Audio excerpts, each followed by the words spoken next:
Hello there guys, I am back to military modelling today. I haven't built a military kit for about a month now. Actually that's not long at all, is it? But I thought I'd have a go at this Sherman, primarily because I want to use it as a base for the Fury crew figures from Spalah Models. I'm not looking to recreate Fury, but just have a tank on which that crew can be based. To be honest with you, I didn't really enjoy this kit.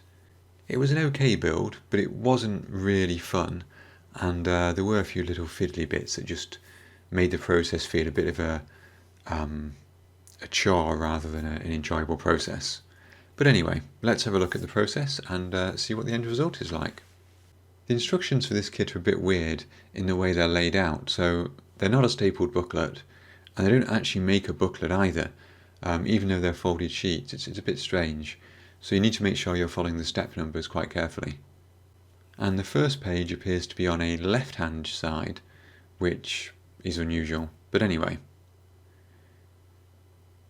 I think the main issue I had with the instructions here, they're a little bit cluttered because they're at least bilingual, if not trilingual. But the other thing is there were just a few areas where there wasn't a lot of guidance as to where certain parts would go. That said, the detail on the kit is nice, and you do get a lot of options. We start by building the hull, and it is a really straightforward build, fits together perfectly. I think you would struggle not to get things square with this kit. It is well designed from that point of view, in that everything's got a nice attachment point. Certainly the major parts at least have nice attachment points. Some of the parts breakdown I think is clearly because of the variations of the Sherman that exist and alternative toolings that are made. So here, for example, the side of the transmission housing, I guess that's separate at the moment because that transmission housing itself has many different or several different forms it can take. With the lower hull all glued together, I did put the upper hull on as a dry fit, just to make sure everything snapped into place while the glue dried. And then it was time to build up the detail on the upper hull. We get a choice of various engine deck plates. All of the options in this kit tend to be described as early, middle or late, for the variation of the M4A3. So if you are trying to make a specific vehicle and you know the details of it, the chances are the parts will be in this kit.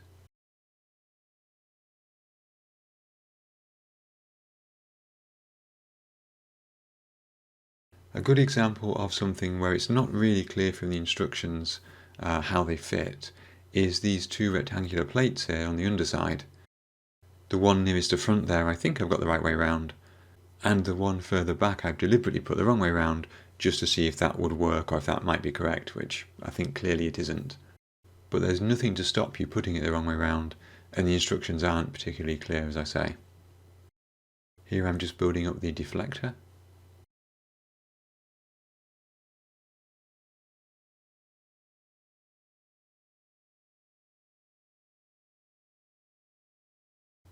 At this point I attached the upper hull to the lower hull. I didn't bother painting the inside in black because I was going to have all the hatches closed.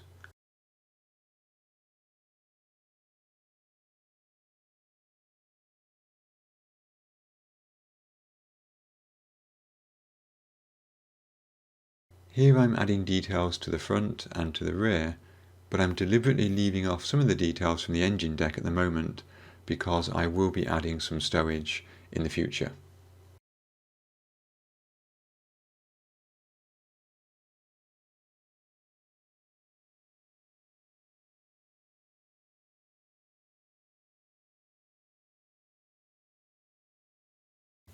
As I say, the hatches can be posed open or closed.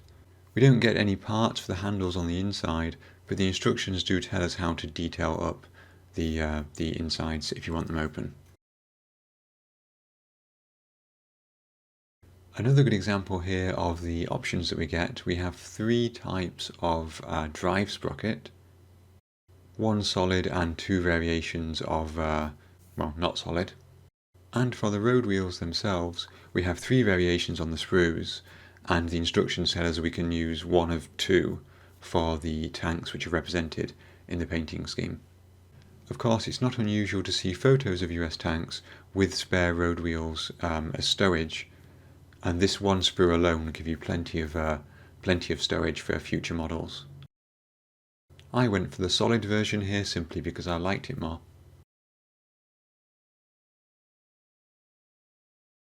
The bogies themselves are an interesting construction.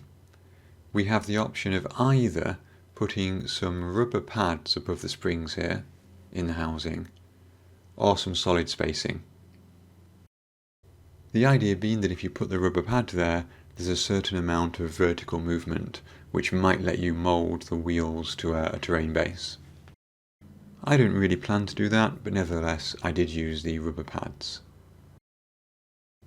And to be honest, for what seemed like it might be quite a fiddly construction process, this worked really quite well, and I was able to do it without gluing pieces that should stay mobile. Hopefully you can kind of see that vertical movement here a little bit. If not, I've wasted my time. This is a good example of what I mean by some of the instruction sections are just a bit too hard to read. These two parts here, C56, going on to the travel lock for the gun, it's just a little bit hard to see their orientation, and it's actually a lot clearer in the video than it is when you're trying to read them on paper. Putting the two turret halves together, there's quite a visible seam there, but I believe that is an actual seam on the turret itself, the actual Sherman turret.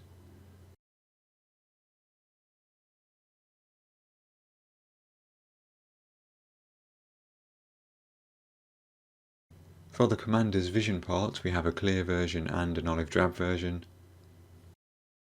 It makes sense to me to go for the clear version. As I say, that hatch will be glued down, and the loader split hatch likewise. I thought I was doing really well here because I got the photo etch guards for the rear lights on fairly decently. However, I did make an absolute mess of the ones for the front, and therefore I had to go for the plastic versions instead.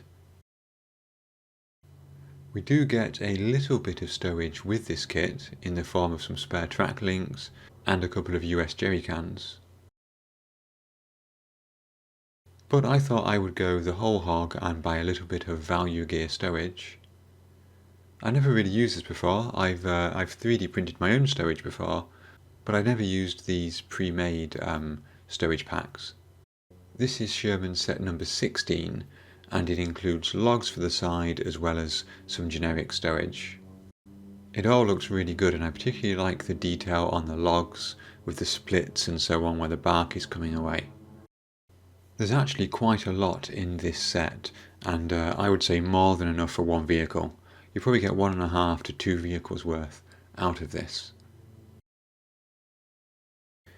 Here you can see me playing with the configurations. So we have that single piece there that goes on the stowage rack at the back. The model lets you build that open or closed. And then just a few pieces here on the engine deck, trying not to cover those grills, of course.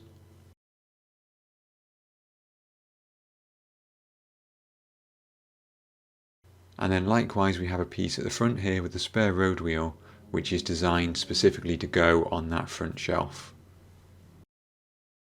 And of course we have the logs for the side. So this is the configuration I decided to go with. But I also wanted to add a bit of extra track armour, which we see on quite a few Shermans in archive photos. Not just Shermans, in fact.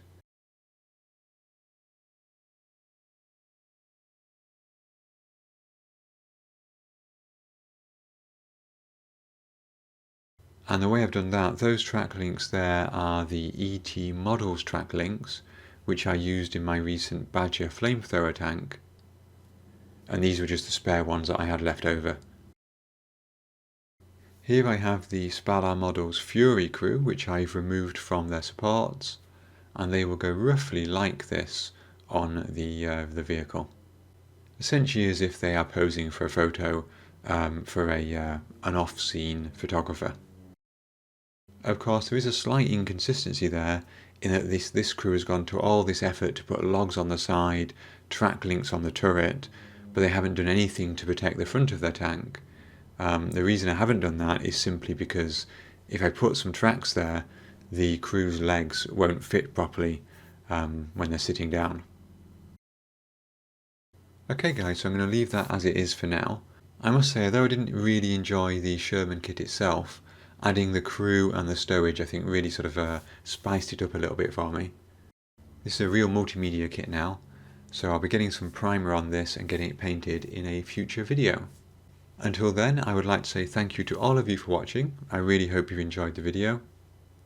Special thanks to my Patreon supporters and my YouTube members for their ongoing support of the channel.